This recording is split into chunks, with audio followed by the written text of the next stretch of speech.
I'm very excited to talk about my work in lipid nanoparticles today. So genetic drugs such as antisense oligo, siRNA, mRNA could potentially treat most disease by gene editing, gene silencing, or expressing therapeutic proteins. However, naked nucleic acids are rapidly degraded in biological fluids. So to enable the clinical potential of genetic drugs, we need sophisticated delivery systems.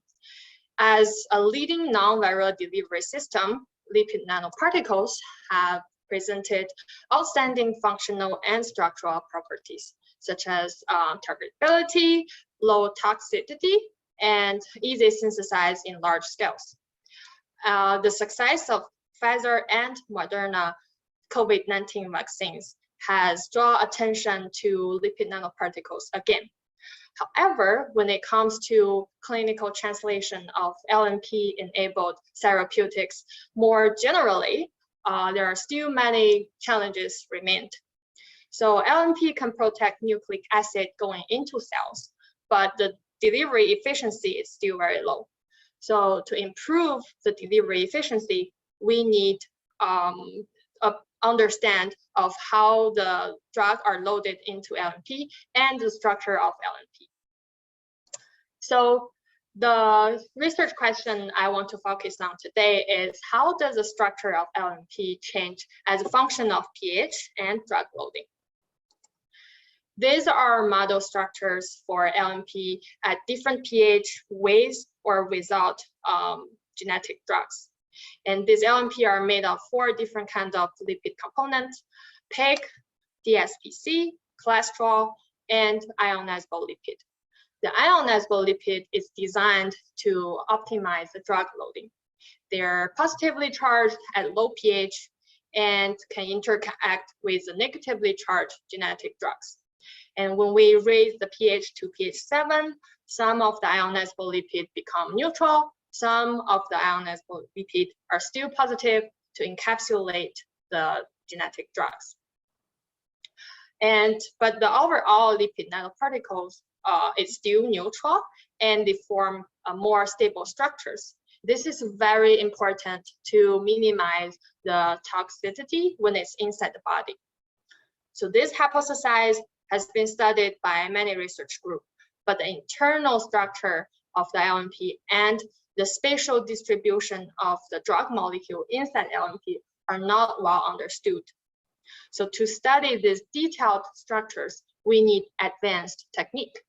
So today I want to introduce Convex, our single molecule imaging technique, Convex Lens-induced Confinement, and in short, CLiC. CLiC has 2 main components: CLiC device and flow cell. Flow cells are made of 2 pieces of glass cover sleeve, and on the bottom cover sleeve, we have different features such as groove, ring, microwell. To study LNP, we chose to use arrays of round microwell. And how do we use CLiC to study LNP? The figure on the left is a schematic of CLiC device and flow cell. And they are mounted on an inverted fluorescence microscope. As you can see in the zoom in picture, when CLiC lens is pressed down, the top surface of the flow cell is deformed, and fluorescent particles are trapped individually inside microwell. Once the particles are trapped, we can track the position and intensity of single particles by fitting 2D Gaussian to each frame. And stitching all frames together, we are able to get trajectories and intensity traces. Now, how do we get particle size and loading number out of those traces and trajectories? From trajectories, we are able to get diffusion coefficient. Diffusion coefficient is a good characterization for particle speed, but it also reflects the particle size. So by Stokes-Einstein equation, we're able to transfer diffusion coefficient to diameter. Trajectory can give us information about particle size, well, the initial intensity of particles can give us information about dye numbers. So more dye the particle has, the higher the intensity is. So by collecting the initial intensity of particles, we are able to build a distribution of particle dye loading number. So now back to our research question. CLiC can measure size and loading number, but how do we use CLiC to study the internal structure of LNP? It turns out the internal structure of LNP can be revealed simply by the correlation between size and loading. So here I want to demonstrate how we verify the model structure of LNP without any genetic drugs at pH 7 and pH 4. So the dye we use here has a hydrophilic head and a hydrophobic tail. So theoretically, these should only show up in the lipid membrane. And in the previous slides, I showed how we can get a distribution of particle size and the distribution of particle intensity. Now, if we plot the log of the size distribution to the log of the intensity distribution, we're able to get this scatter plot. And the slope of this scatter plot indicates how dye scale with the particle size. So at pH 7, LNP has a monolayer structure. So because the dye only show up in lipid layer, so the dye number should scale with the particle size as 2. And that's what we are getting on the scatter plot. And at pH 4, LNP has a bilayer structure, which is between monolayer and volume field structure. So we are expecting a slope between 2 and 3, and we are getting 2.3. From the result, from the cryo-EM result, our model structure are proved again. So as you can see, at pH 7, LNP has a monolayer structure. At pH 4, LNP has a bilayer structure.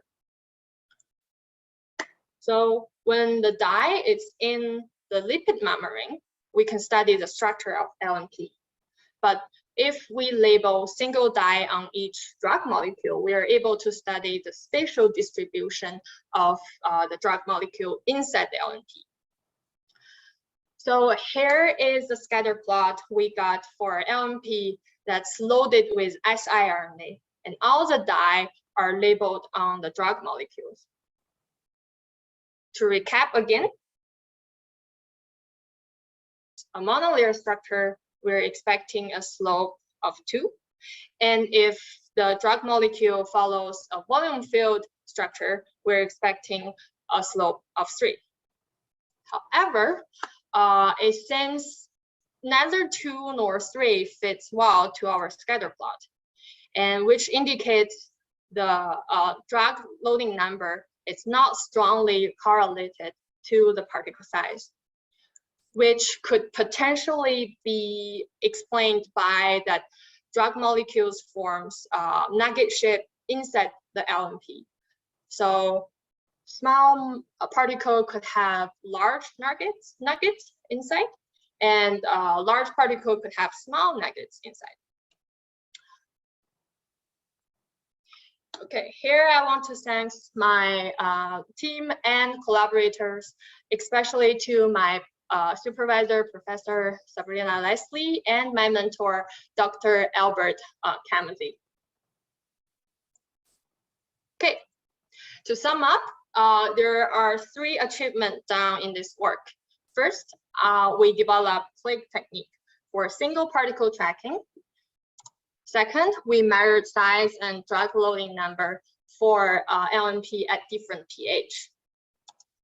Third, we give insight into internal structure of LNP and the spatial distribution of drug molecule inside LNP by the correlation between size and loading number. Thank you for listening. Great, thank you very much, Yifei.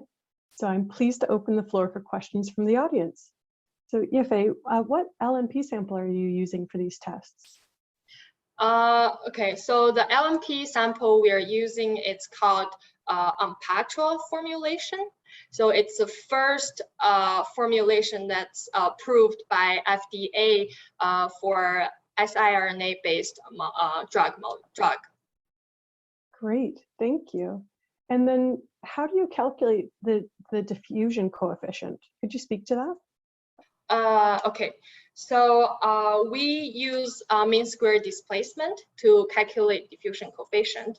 And a tricky part for the calculation is that our particles are confined inside microwells, but it's not tethered on the surface, but so it's still freely diffusing.